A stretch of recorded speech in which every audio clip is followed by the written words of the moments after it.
I think you probably just need a new word. You know, I feel like I'm sat in my A-level history school, you know, and that's what most people think if you say the word communism. I looked at it on what we were going to discuss today and I went, what? Laura Hughes' spiel there represents a common talking point from well-meaning liberals. I was really, really happy when Ash Sarkar went on live TV and actively labelled as a communist. It might not be my particular clientele, but whether you like it or not, stuff like this is a win for the left. Many of us have the idea to hide away from explicit references to our ideology because it's just so far removed from every day. Now, this is well understood. There's no shortage of quacks and loons in the world that come across to us as ridiculous and never going to appease anyone. Except when they do. So it's frequent then to think we should instead take up a new ideology, embrace a new ism, or at least alter and transform our perceptions into a new label in order to come across as more appealing to the kids. And that's what I mean by a new word. People felt it didn't work. Yeah. And so when you hear it, that's why I said I felt like I was back at school being taught about how communism hadn't worked. This practice should be avoided at all costs. And here's why. If we value the works of Karl Marx, our relationship to that, I think, should be one that reflects it. We must thereby also recognize that the works of Marx and Engels do not exist in a vacuum, in total isolation from one another, but rather they're part of a shared history that includes various people who were all inspired by one another up to this day. They took from it, applied it, and developed it in practice over a long period of time. And they all used the word communism. If we were to disguise this word with something else to sound more palatable, something more generic, more Goodingtonism, that would be the first step in removing ourselves from that shared history. And what would happen is we would lead ourselves onto a confusing and utterly ambiguous path. It's easy to think that keeping this label will give our enemies more firepower. Objection! But this is the opposite of the truth. In practice, I find it creates ever more uncertainty, obfuscates our ability to argue, and gives our opponents, frankly, the upper hand. I might also say that it makes me feel you're not taking this seriously by hopping from one word to another once it becomes undignified to the public.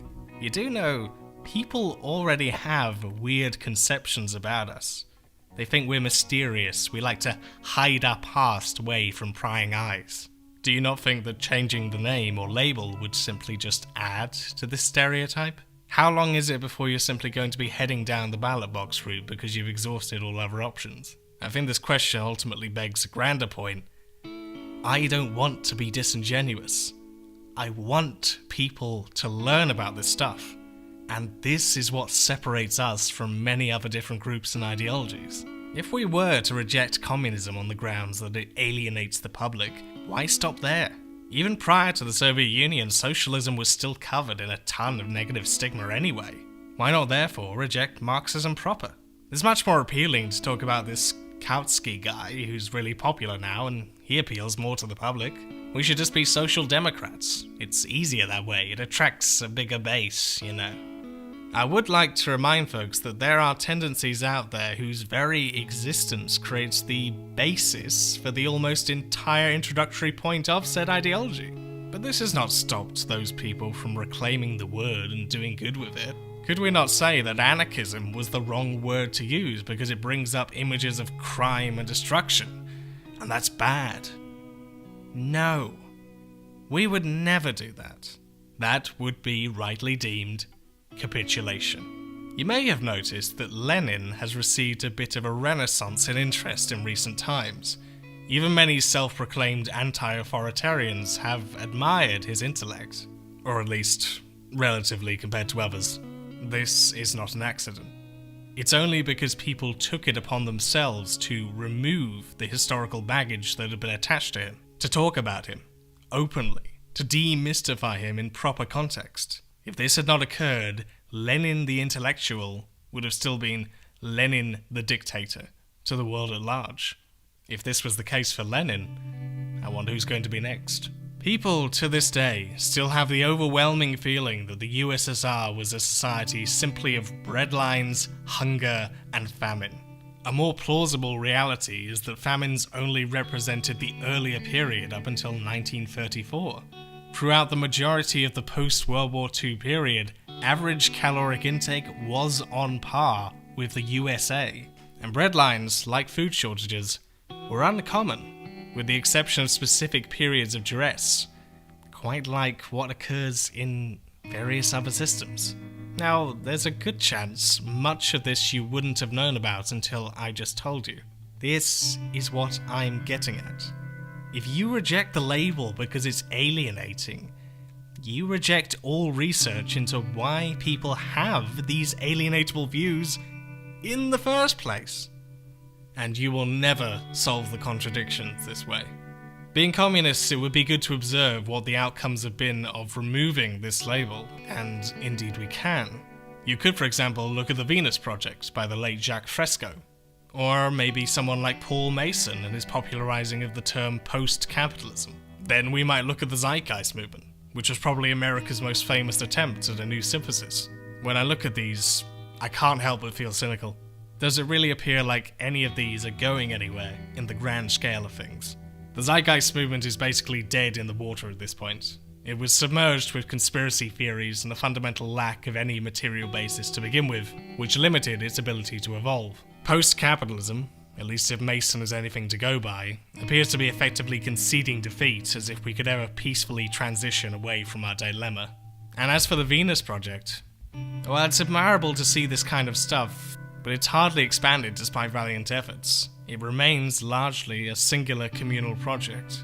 And I can't help but feel this suffers into the futurologist-style post-capitalism scenario without any theoretical basis. Videos like these attract a hell of a lot of views, sure, but how effective is internet amazement porn at creating a movement? I think it stands to reason that we should not have a deviation without also having a continuity. To reject or move away from the term because it's perceived to have failed or doesn't jam well would never be a particularly sound method in any other discipline or field. This is lazy, and it places you decisively on the defensive. When you talk about these ideas, truthfully, honestly, in ways that people can understand, folks will not give a damn about the word. Just like you didn't. The right wing have been able to get so big in recent times because they've been able to answer people's questions willingly, get rid of all the doubts they have and give them reassurance. The left, by comparison, has tended to focus too heavily on responding to the occurrences on the right without ever really pushing forward our ideas into that limelight. The outcome of this has only led to those people who probably should not be calling themselves socialists or communists taking that spot.